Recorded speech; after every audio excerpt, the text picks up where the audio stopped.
Hi, everyone, and welcome to yet another stream of mine. This time I'm on my own, so please do not be expecting my brother.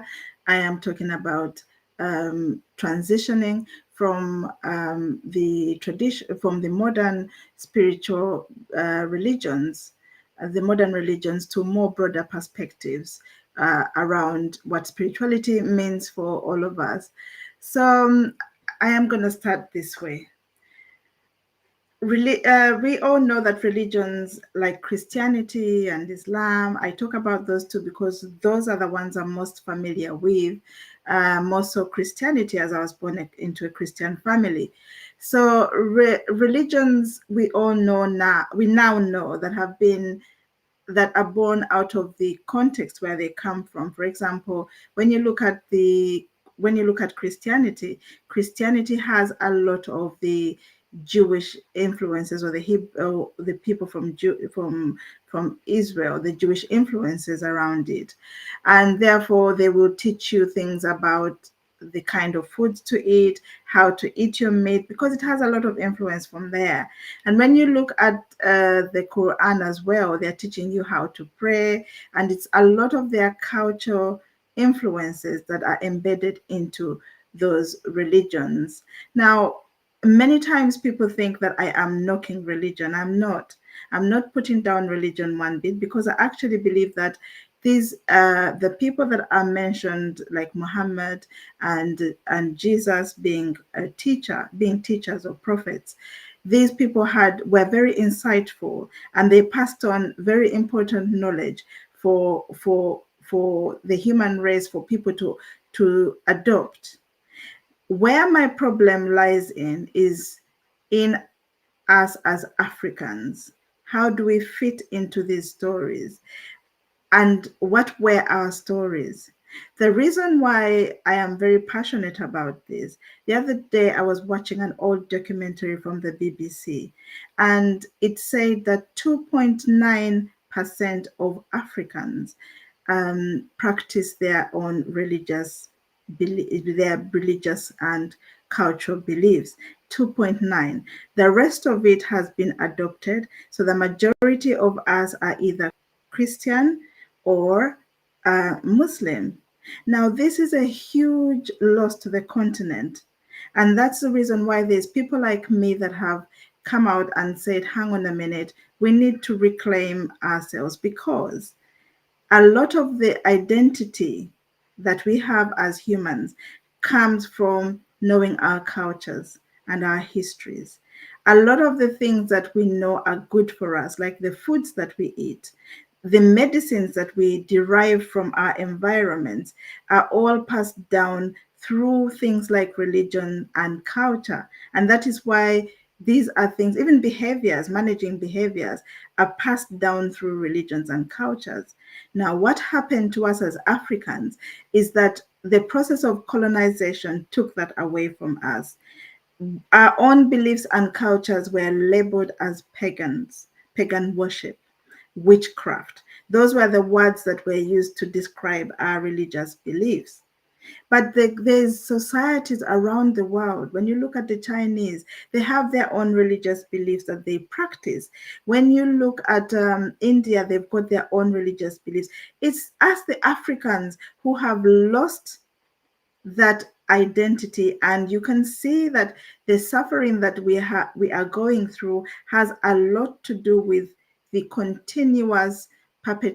continuous promotion of all things foreign, while our own things are not are downgraded to nothingness.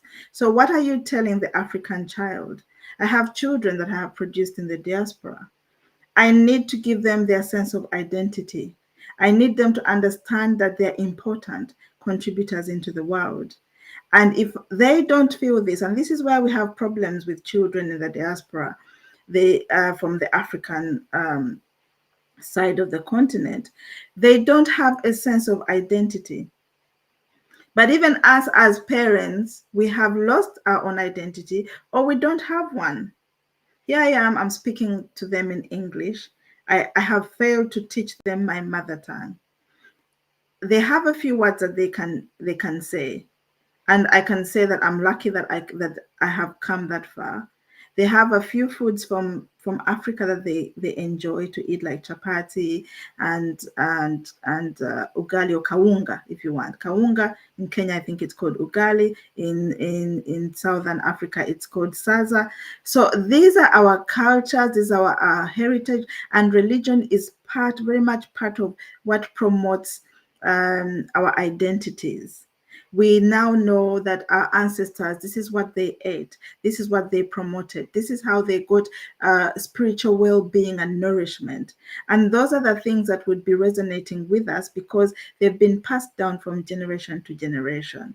So I want us to truly understand the impact of foreign religions, and maybe in doing so we can begin to question, because it's very frightening to have been taught something in one way, and then several years later you're having to question something that has been embedded almost in your DNA. My Christianity is rooted from my grandfather. He started to preach the gospel of Jesus Christ. Therefore, it's totally embedded in the way that I was brought up. What was considered sin, what was considered not sin, everything was informed by a foreign religion at that point, because my grandfather would have had to abandon his own cultural understanding and his own religious beliefs.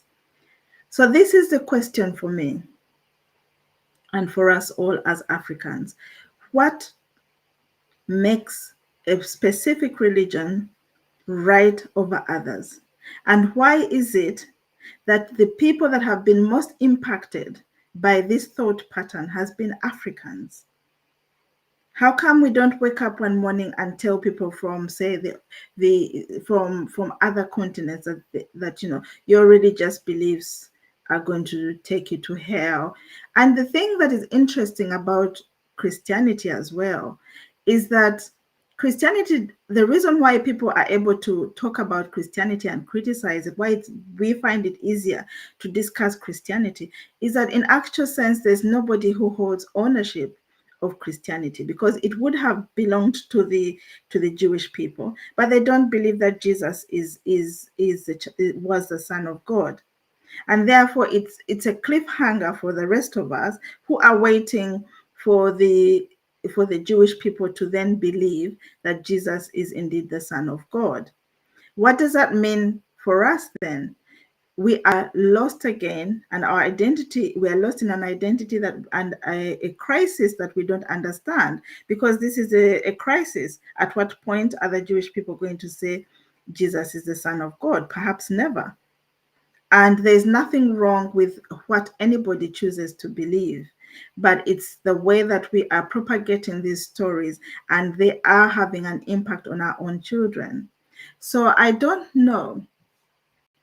If you think that only 2.9 people or Africans are practicing their religious beliefs, what do you think we are telling our children about ourselves? What do we think we're telling future generations about ourselves? When I go to my children's school when they were in primary, they used to practice, they used to celebrate other important holidays in other cultures, which I am not going to mention because I don't want to bring extensive discussions around that. That's not the point. But it's because these countries and have elevated themselves and have understood that their own religious beliefs are as important as anybody else's. The question remains, what are we going to do about it?